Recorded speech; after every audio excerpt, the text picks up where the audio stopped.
Hi, Australia.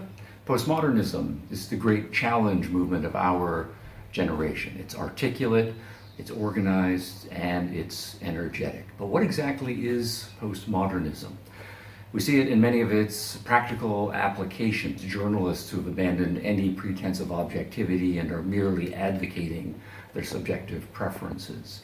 Perhaps more seriously, educators, teachers, and professors, right, who see the classroom as a vehicle for indoctrinating students in their own personal views rather than training minds in any liberal education sense.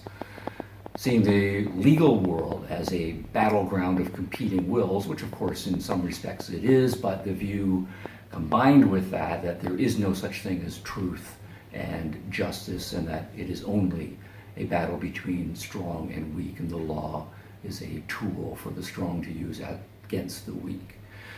And behind them, of course, all of those practical themes, we hear the important big names, the theoreticians, Michel Foucault, Richard Rorty, Jacques Derrida, Jean-Francois Lyotard, philosophers, all of them who deserve their reputation for developing very articulate, sophisticated positions in support of this broad, sprawling movement that we call postmodernism.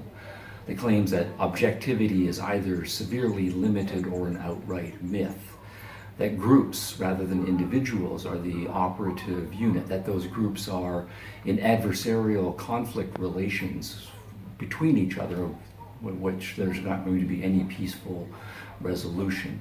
And the idea that underlaying all of that is a cynical and pessimistic attitude about the prospects for our civilization.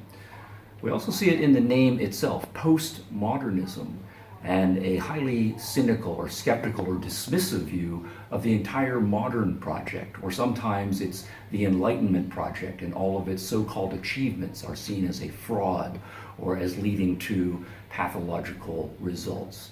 And when in some cases articulate movements and or advocates of this movement say that they want to deconstruct all of the important texts of the Western world, or subvert its leading institutions, or outright destroy the foundations of so-called Western civilizations and bring about a revolution in the name of something not yet to be named, we need to take them seriously.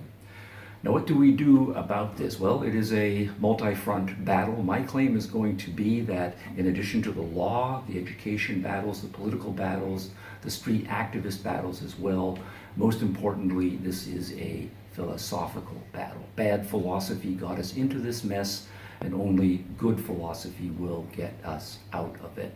I don't think it's accidental at all that the leading PhDs of the movement, people like Foucault, Rorty, and Derrida, all were PhDs in philosophy.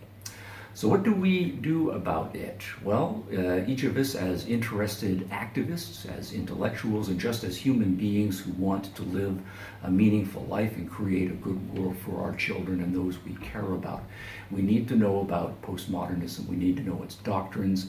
We need to know its strongest criticisms of the institutions that we hold dear and the ideas and values that we hold dear, and how philosophically to defend them. It's a great project, it's a challenge, and for those of us who are ambitious, it is an adventure too. So I hope you will join me for my Adventures in Postmodernism tour in Australia. I look forward to seeing you in Brisbane, in Adelaide, in Sydney, and in Melbourne.